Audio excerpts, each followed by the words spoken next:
runs the world. Hi. Girls. Hello. Hi.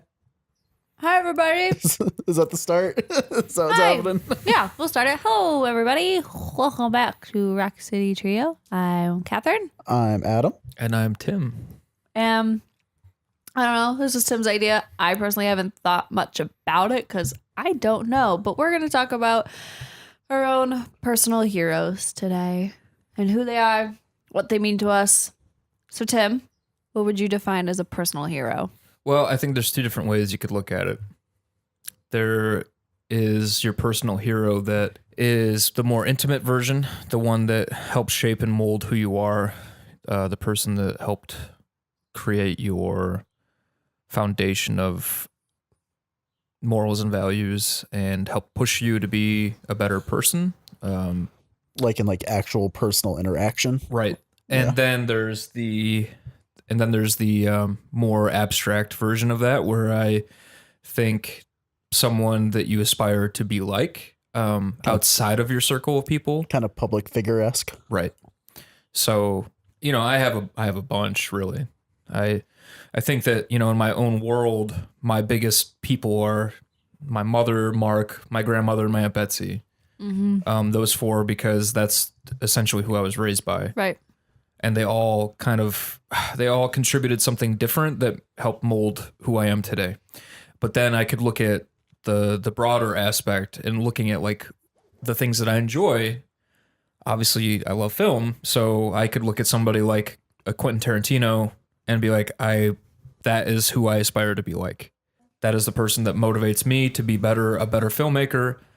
That's the poster child of somebody that I wish I could be like. And his story too, because his story is very, very fascinating, because he grew up not finishing high school, not going to college. He worked at a video store, lived on his buddy's couch, sold his first 2 screenplays for like $80 each, and now he's huge. So I think that there's the two different distinguishable heroes. Yeah, like types of personal hero.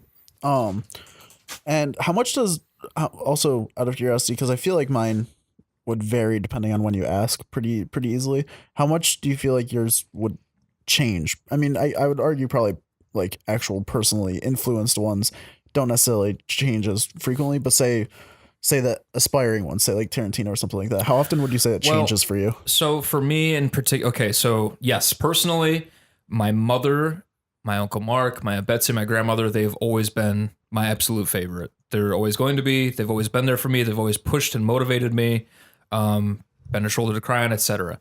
So for people that I want to aspire to be like, yes, I think it's changed a little bit, because you can't take into account things that they do in their own personal lives that may alter your perception. For example, Kevin Spacey used to be a huge person I looked up to, and has been slightly my perception of him has been slightly altered because of recent findings. Right.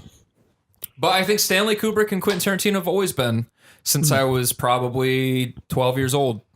Yeah, and that makes sense. I guess the reason I ask is I think because a lot of my interests and goals, aspirations and stuff kind of feel like they change somewhat rapidly, or just pretty consistently, or always changing. Right. So like 1 month it'll be this person, 1 month it'll be that person.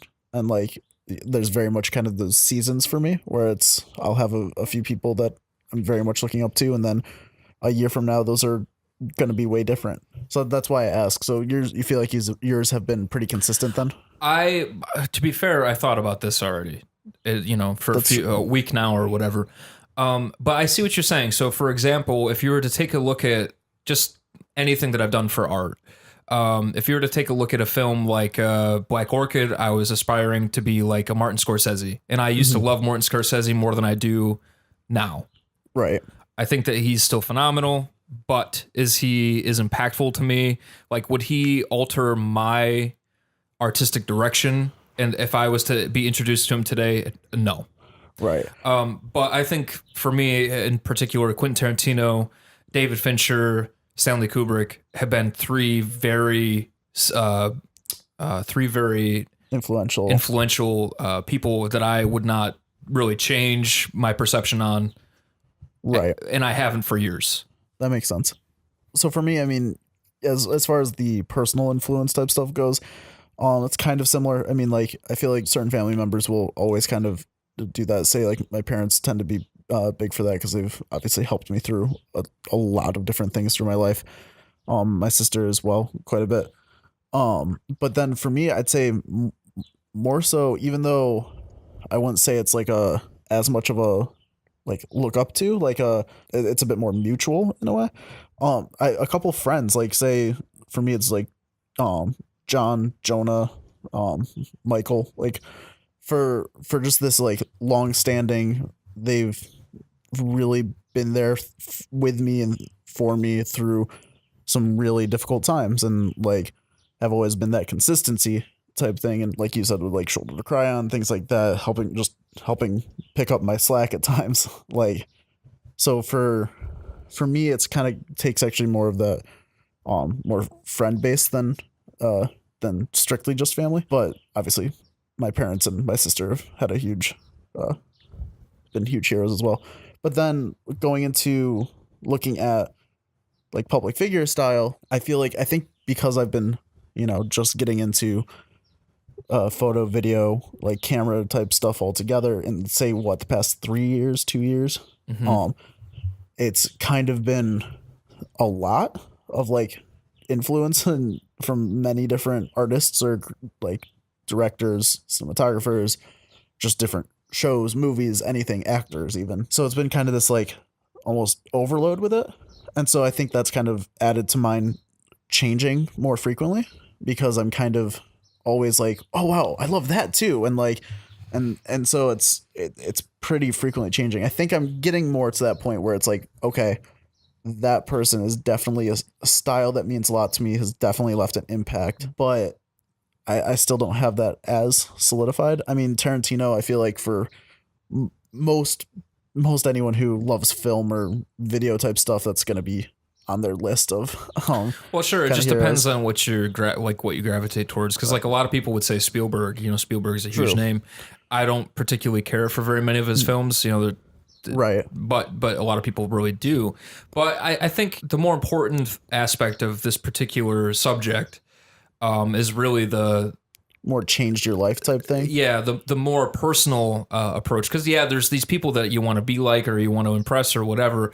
But I think as far as the people that I've grown to love and that are a part of my circle, there's people that inspire me every day too, like Catherine and I. I mean, Catherine inspires me to be a better person. She makes me want to be a better person every day. We grow and we learn together, and we go through our obstacles. And I was gonna say you too. You were? Well, yeah. I mean, but I guess I'm having a hard time like with the word hero, because I feel like we're talking more about people who've just like inspired us. So I guess trying to have like a definite definition of a personal I guess I've been hero. skewing that a bit. No. I'm just having a hard time with myself. Let's pull away from the celebrity aspect of it or public figure aspect of it. Rather, somebody that just makes you want to be better. You know what I mean? Okay. Right. I personally wouldn't consider that a hero. I don't know what I would for myself define as a hero. I just see it as somebody inspiring you, somebody who has shaped me. Sure. Yeah, I think that's part of it for me as well. Because for hero, I describe more as like has helped me in rougher times type thing, like kind of saved me in that sort of way a little bit. Right. And I don't think fortunately, I haven't been that down enough where somebody did have to come, quote unquote, save me. But definitely just people who have shaped me in my life, who have, taught me morals that I stand by. Obviously, of course, my parents and my grandfather. After my grandfather passed, I learned. I also think that you could have like different categories. Yeah, there's different kinds absolutely. of heroes. Because like I was gonna say inspirations. like definitely my family and my grandfather. After he'd passed, I had realized a lot of like how much he was like the glue of our family. So that has taught me in my most recent years, I guess, that I really do value family. But I mean, I consider Tim to be inspiring, of course, because of just the new chapter that we've had in our life, moving together, and just how fortunate I am that I know that I always have a teammate So that's always inspiring. Like Tim has helped me to kind of have this happy, positive relationship. And I didn't really feel like I had that before. So I guess Tim could be inspiring in a way that, relationship wise. And then of course my family, my grandpa, family and morals and view wise, they've inspired me. Yeah. I'm not really big into art. I'm not big into movies. I watch movies as just more of entertainment, where obviously you two will watch it more for a meaning, for an impact. I don't know what you're talking about. Yeah, no idea what I'm talking about. So I don't have like I've never an seen a movie. artist. I don't know. I guess I could be cliche. I'm watching Beyonce now. She's fucking fantastic. It'd be amazing to be like her. I always wanted to be like Hayley Williams. I wanted to travel in a band and be in like a pop punk band. From Paramore. But I mean, I guess those are like your hopes and your dreams. But yeah, but that's what I'm talking about though, because I'm gonna go off on a little story if you don't mind. So I guess Adam will just edit it out later. I'm just kidding. I'm kidding. I guess I differentiate the two. I mean, hero was a blanketed statement. For me, there's my personal heroes like my mother, my Uncle Mark, whatever. So for example, I was rock bottom at University of Buffalo. Before then, I had experienced moments in time where, I struggled with mental health. There had been times where I, almost wanted to go through with committing suicide when I was younger, like 2 or 3 times. And then I think at UB was when I've said it before. I don't know if I've ever said it on our podcast before, but I think that was my transformation of boy into man, literally, because that year taught me so much. In one short year, I learned more about myself than I ever had in the accumulation of the years prior to it. So when I experienced that being away in Buffalo by myself, I had to learn to love myself. I had to learn to be with myself, by myself, with no unit. So are you saying you're your own hero? No, because in that time when I was, rock bottom, I was too afraid to tell people, like, this is what I'm experiencing. Like, too afraid, too closed off, didn't want to talk about my feelings, whatever. Well, and also probably feeling pressure to just succeed. To do well, right? Doing something that I didn't want to do. Yeah. No, I know that for very, very personally myself as exactly. well. So I can commiserate. in that time, my mother, the whole time, and my grandmother, because I talked to them a little bit about it. I mean, they were the ones that would come and get me from Buffalo. So we'd have a whole hour and a half or whatever to talk about it both ways. Always told me, you don't have to do this. You can do what makes you happy. They always just wanted me to be a good worker, have good work ethic, have strong morals and values, just be the best at whatever I do. It doesn't matter what it is. But I knew I was not going to go back to UB, and I eventually, didn't sign back up for classes, and I was coming back home, but I didn't want to tell Mark about it. And so he called me when I was at the mall, maybe a week after leaving UB, and he's like, Tim, you've been avoiding me this whole time. Why didn't you want to just tell me that you didn't want to do this, and that you wanted to kind of take a step back and collect yourself, and you're going to FLCC and whatever, and that's still great. And I was too afraid to tell him that I was doing those things because he had set the standard for me at that point in time. And I think it was that moment that I realized that I have this great unit of people backing me up, whether if I kind of fuck up a little bit or not. They know that I can collect myself and that I'm not going to give up or anything, but they made me realize that you're allowed to make mistakes. Right.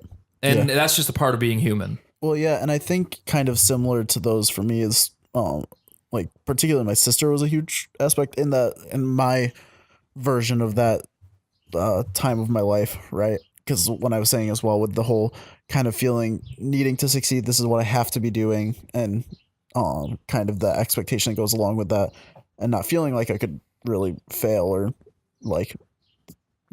take a step back or anything. That was when I started to fall apart, and when I really hit bottom. Those times were when I leaned on my sister a lot. I was also drinking pretty heavily at the time too, and there was one night where I had gotten somewhat drunk and then also still felt pain, because go figure, that's not a solution.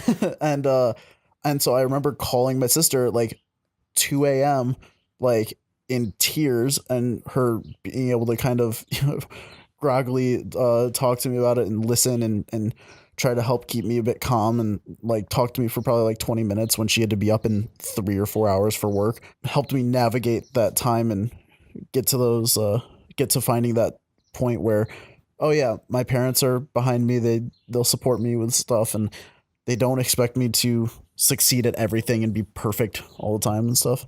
And so it helped me come to that same conclusion of realizing that I have that support and have that same Right. team that you're referring to, basically. And so that's where I attribute it to my sister so much, is because she kind of helped me come to that conclusion of like, okay, I can step back and need to. Yeah, and I guess that's where my definition of where I came up with the term or whatever of hero. Everybody's definition can be different. It doesn't really matter. But Right. I guess the way that I was defining it is basically the people or person do you know that you can call at 2 a.m, that you know that will always have your back and always push you to be proactive and pursue, a life of happiness and Right. success or whatever, however you define those things is up to you as the individual. Success for some people is working full time at McDonald's, and there's nothing wrong with that. Success for me happens to be something different. I mean, it's just all personal definitions, I suppose. No, absolutely. I think that's where it can be easily shifted into say like public figure type thing too, because like especially in arts, like you see a movie or something that's particularly inspiring, it's like, all right, I want to get back to this, I want to keep doing this and stuff. And so I think that's where it can easily get flipped over to that. Because real quick, I have to say, with like say film and stuff, that's kind of how I felt particularly watching recently Edgar Wright movies. Recently watched Hot Fuzz again and stuff, and just like watching that and some of the shots, but also like the editing and all of that. It's like, man, I really got to get back to this, and it kind of like inspires me and pushes me to keep moving with it. Yeah, exactly. So there's different ways of drawing inspiration, for sure. Right. But yeah, so why would you define, like, say your parents or your grandfather as like personal inspiration? Let's talk about it. Let's talk about Let's it. talk about that. I guess I don't know. I guess I'm having a hard time just because you had talked about, hitting your bottom, and then Adam had talked about, trying to find somebody who could be there for you. And I kind of feel like, I think if anything, I've just learned in my most recent years I think I'm now just starting to really cherish my family. Not that I haven't before, not that I didn't love them before or anything, but I think I'm just at a point in my life where I have opened up to them about everything, because I was dealing with my depression and my anxiety by myself for a very long time. Just because, kind of similar how you said that I didn't feel comfortable saying anything. My parents didn't really have to deal with depression and anxiety on their own, so they would I told myself that they just wouldn't understand. So I've been dealing with my depression and my anxiety since I was 14. I dealt with it on my own until about 21 is when I said something to my mom.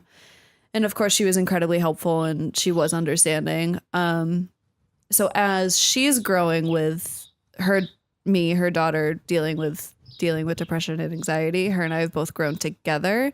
So it's made me appreciate her definitely more than I was as a angsty, depressed teenager. Right. So, and then with my grandpa passing, just that showing how close he really kept our family together, and how we're not all that close to the cousins and the aunts and the uncles anymore. Yeah. And that's okay. That's not a problem. But I think they're definitely inspiring. My mom has come from nothing to being an incredible, successful businesswoman. My grandmother came from nothing, and she married a great man who really gave her and her kids, my parents, everything that he could. But I just think it took me so long to appreciate that and to feel inspired by my mother. Yeah, and I don't mean to cut you off, but Cut off, because I don't know where I'm going with this. I think that's a really common experience, though. Yeah. And I think it's also a very natural time for it to come out. It really is, because I think so. For example, I think from the ages of about 14 or 15 till I was about 23, me and my mother fucking did not get along. at all. Okay. And she has always been my biggest supporter, loved me more than anything ever. But, you know, and it's interesting too. I think recently, within the last couple months, my mother and I were talking about the same thing, about how close we are. And she tells me all the time, she's like, "You're my best friend." And I'm going to start tearing up because she was upset the other day. She cried when I told her that we wanted to go to Portland, because she's like, "It's not going to be the same with you without you here." And you have not told me about this either. Oh, what? that we want to go to Portland. Oh no, Yeah, we talked about how we want to go to like the West Coast. It's not for a while. Like I want to graduate from RCT. Oh, yeah. And this is like 5 years on the road. yeah, the West Coast. Gotcha. Yeah, we've talked about West Coast. I don't think we had talked specifically about Portland, which is why I was Portland confused. is Catherine and I's like our little idea. So it has to be somewhere in that area because of arts. So Portland, California, whatever. But anyways, I just do what I'm told. that's not true. I'm kidding. I want to go. But just recently, I have to. I realized how heavily my mother has taken on like all my bullshit too, and how awful it must be to be a parent, but also great at the same time. Oh yeah. Because recently she told me, she's like, "I'm just so happy that I no longer have to worry about coming home to find my son dead." Yeah. Ooh, ouch. Like she said that was her biggest fear, was because she knew how much I was struggling with depression and stuff. Yeah. That was her biggest fear, was coming home and finding me dead. Yeah. So that's crazy to think about, and it makes me really fucking sad as a 28-year-old man to know how much I took advantage of our relationship. Yeah. And did not have a huge amount of gratitude for those years. But I mean, you know, I've talked to her about this before too, and she's like, "Don't sweat it. It's a natural part." I hated my mom at one point too, and you don't realize how great your parents are until you're older, and blah blah blah. Mark said the same thing, but it's just like, it pisses me off that I was that much of a little douchebag. Yeah, I feel that way too. Yeah, and I think that's the other aspect of it, is everyone has that feeling as well. And it's like, I think I'm pretty pleased, and I don't think I'm fully through it, but I think for the most part I've kind of come to that understanding a little bit early, which I'm very pleased with. Yeah. Your family's dynamic is a little bit it's very more wholesome, I guess. Like you guys have, it's weird. It's hard to say. But it seems like you've always had at least respect for your parents. You know what I mean? Yeah. Whereas like when I, at any given moment at 17 years old, you could hear me calling my mom a fucking bitch. That's like fair. we would fight. I mean, for that's real. definitely something I've always prided myself, that I was always respectful to my parents. Like even when I did hate my mom. Right. And I quote unquote hate, because at the time I probably didn't really hate her. She probably just didn't let me go hang out with my friends. But I just remember having a conversation with a girl I work with, Erica, how we spend 8 hours together a day, so we talk about some pretty deep stuff. But how when I did tell my parents that I was depressed, and when I first started to go to therapy, how I kind of would open up and be like, my parents put a lot of pressure on me. I think that's causing some of my depression. And my therapist was just like, "Well, why don't you have your mom come in?" And I was like, I can't do that to her, because my mom blames herself for my depression. And I could never tell my mom what I really feel, that like, you did put this much pressure on me, and I do think this is why. I feel that so strongly. Right? So like, I do tell her, but well, see, I was telling Erica I'm just a this, and Erica's douchebag. just like, "Oh, I would 100% tell my mom if like I thought she did something wrong." But that's their dynamic. That's your dynamic. That's fine. No, but it destroys her, and then that kind of destroys me too. And so it's like I question it every time. It's like, this vicious is this one circle. important? Exactly. It's this huge circle of like, my mom blames herself for me being depressed because she didn't see it, and I'm like, I hid it from you. It's not your fault. I chose not to say anything. I chose to hide it from everybody. Yeah. And then I do tell her, X, Y, and Z has caused this, and then it's just it's not worth the trouble, honestly, because I have coped with it for so long by myself. Well, it's also one of those things where it's like, well, it's what's done is done kind of feeling. Yeah. Well, I mean, we could talk about depression and anxiety in a whole other episode, because, and I think we probably will. Yeah, absolutely. At least probably pretty soon, almost. So just now, with my mom knowing that I am dealing with depression, she doesn't know where exactly it's rooted from. Of course, I probably don't know where it's rooted from either. But just kind of like I always said, that she's really sweet about it, to be honest. When I first told her, like 2 days later, she goes, "Okay, so I've done my research and there's a few different medications that we can try if you'd like." And I'm like, "Tina, thank you, but shut the fuck up." because apparently you go into the doctors and you're like, I'm feeling sad. They're like, all right, well, it looks like you are severely depressed and you suffer from anxiety. All right, fuck you. And then I'm like, well, why am I depressed? Because I want answers. And they're like, oh, it's just a chemical imbalance in your brain. Yeah. So the day I got diagnosed, I was like, hey, brother, just letting you know, I got diagnosed with depression and anxiety today. Well, what did she say? It says that I have a chemical imbalance in my brain. Well, that's a fucking stupid answer. Okay, thanks. Like, I know it is too, but like, I don't want to hear that right now because I don't know how to handle this It's information. like, that's not helping the case. Yeah, the serotonin levels. Well, now we're like squaring off into depression. This will all be reset in the depression episode anyways. But family, knowing that you are depressed helped me shape. It definitely helps grow an appreciation. Yes. Yes. The other thing I wanted to mention that's kind of interesting that you talking reminded me of that I didn't think about is over the past few years, maybe a couple years ago now, I should know better, but was when my grandfather passed away on my dad's side. And both a little bit before he passed and also just kind of since, I've grown to just appreciate him a lot more. Oh yeah, and absolutely. just the kind of legacy of he left both with our family and just in general, and also just in the same ways of what he instilled in my dad and my uncles and stuff, of just this very hardworking, very respectable like figure. And also like he had a very weird comedy to him that was wonderful, and I wish I could have experienced a bit more, because I always had the difficulty for me was even when I was relatively young, he had diabetes, his vision was always going, his hearing was going, so he was always kind of deteriorating since I was young. So I only got glimpses of that, but even still, I could see also I feel slightly more akin to him than anyone else in my family. Yeah.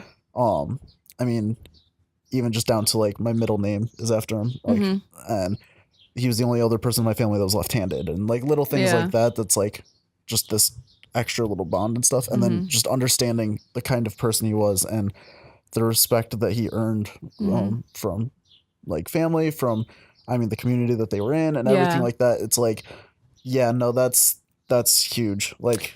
And I've grown to very much admire that, and that's what I want to be with. And stuff. I definitely. I mean, you're saying a lot of similarities that my grandfather was.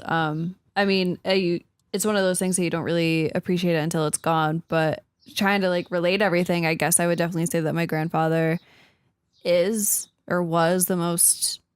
He is still the most inspirational person in my life.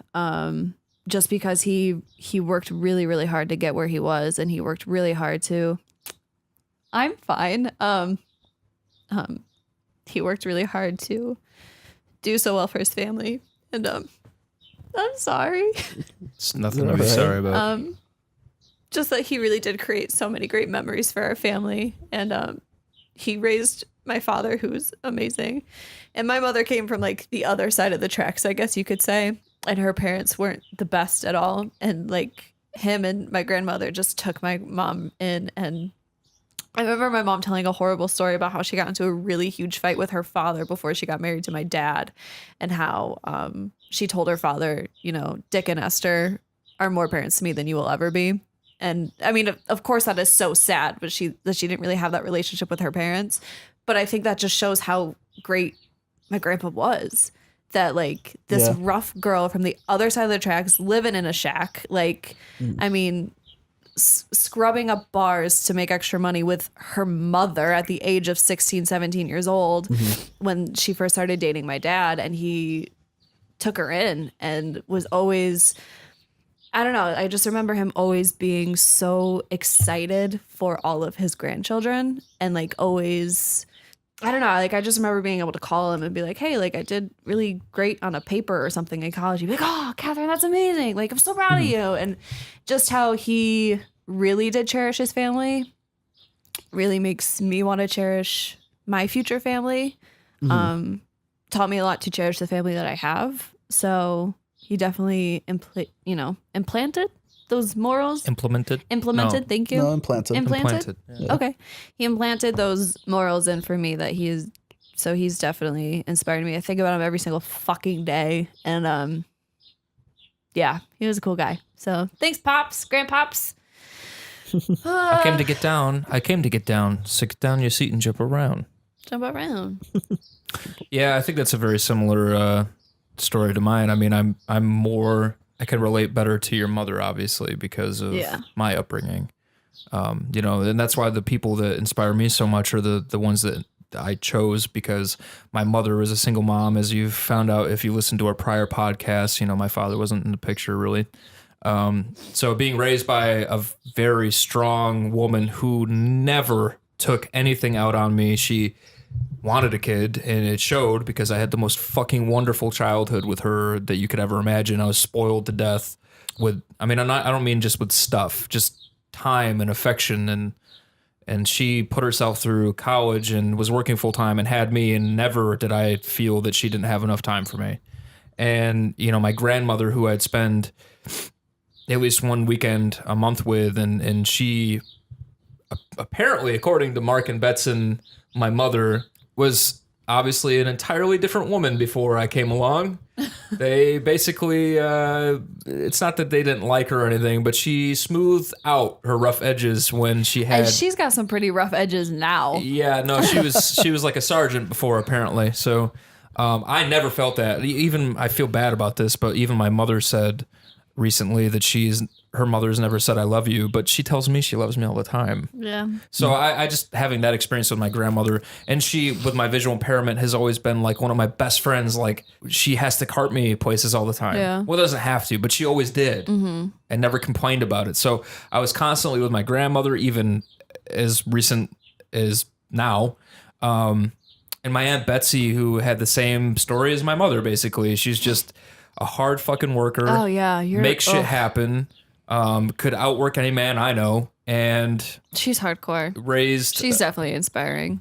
Raised a son by herself, and just never really let life alter the way she views it, I guess. I mean, she's not like an optimist, but she's never like in a bad mood. You know what I mean? You ever notice anytime where she's just Betsy? She's just living her life. Yeah. And then, of course, my Uncle Mark I chose because he's the one where, yes, all these other people inspire me in an emotional way, and I want to be like this if I have kids one day to them or whatever, and just basic morals and values. But Mark was the one that kind of broke away and decided, I'm not going to let this area be my glass ceiling or whatever. I'm going to break off, go away. He knew exactly what he wanted to do at 16. Wanted to be a helicopter pilot. That's exactly what the fuck he did. It got really good at it, made a fuck ton of money, made a career, got to see the world. That's inspiring. And then he's basically my father figure, as once again, you would know if you listened to our prior podcast. Nobody listens to our podcast. A couple podcasts ago. that'd be Just what, us three. two podcasts back now? I believe so. So yeah, like, not only do they have my back and they love me and they, push me to be better and invest their time into me. That's what I consider to be a hero. Someone who invests time. Time is priceless. You can't get back your time. I don't care about money. I don't care about things, material shit. But someone who is willing to listen to you, willing to talk to you, willing to spend a couple hours telling you, hearing you out and figuring out the best way to overcome an obstacle. That's somebody who cares about you. So I chose them for that reason. I mean, and he inspires me to break out. He's the one different one where it's like everybody else, obviously I love and adore, but he's the one that broke out of here. And I want to break out of here. I want us to break out of here from this area. Right. So yeah. I guess in a way, if we're going to go like category wise, your mom has kind of inspired me a little bit. She has? Just because, like, I love my parents. Obviously, they do inspire me, but they do put pressure on me to kind of have this quote unquote career. And I was just recently talking to your mom about, like, yeah, that's just kind of how I was raised. That, like, you go to school, you go to college, you get a job and you get your career. That's what you do. And that's what my dad did. And that's what my mom did. That's what my brother's doing. And that's fine. And I just kind of feel like I'm stuck between this rock and the hard place where I have no fucking clue what I want to do as a career. I don't know. I'm questioning myself every day. But your mom had said, I guess in a way she's inspired me to like kind of keep this free spirit mind Yeah. that everything's going to work out in its own weird, twisted that way. there's no specific path you need to follow. Absolutely. No specific rule book or guide. Yeah. And I mean, since she raised Tim's helped me in that way too. He always tries to keep me positive. But it was just kind of a breath of fresh air that like a motherly figure in my life, Tim's mom, was just like, hey, like, you'll figure it out. You know, where of course my parents will tell me that too, but for some reason it feels different because they're my parents. And I'm like, you know, I know you are saying this, but I don't think you mean it. Yeah, it feels like it'll work out. It better. It's like there's that like underlying like kind of feeling of it's so bizarre. And I love your parents, and I'm sure your parents are. I haven't really met them. Yeah. But I have never in my life experienced that. Like I've experienced that from Mark. But not my mother. I also really need to, because I think I've only met your mother like a couple times very briefly. Yeah, when she's just been over at the house. Let me tell you something. My mother's fucking amazing. Oh, I know. And You would. Yes. That's my point. It's like, I feel like I need to like actually get to know her, because it's been what, years? Like how long have we been friends now? A couple of years? 3 years? 3 years, yeah. Like, it's like, feels like it's about, probably should have by now gotten to know her and be friends with her as well. Yeah. That's nice though. Yeah. Yeah. So you got your family. I got my family. Adam's got his family. They've all inspired us in a weird way. Up being such a, I mean, obviously family is just one of the biggest connections people will usually have. Yeah. And so it makes sense that family tends to be heroes to other parts of family a lot of the time. And it's just kind of interesting to also hear, say for each of you guys and stuff, like who the different members, because it's kind of interesting to see. It's like, it's not just like always, oh yeah, mom and dad or something like that. It's like, it's always that kind of one person or a couple people who, no matter what connection, but usually still part of family, end up being such a huge, having such a huge effect and help to everything.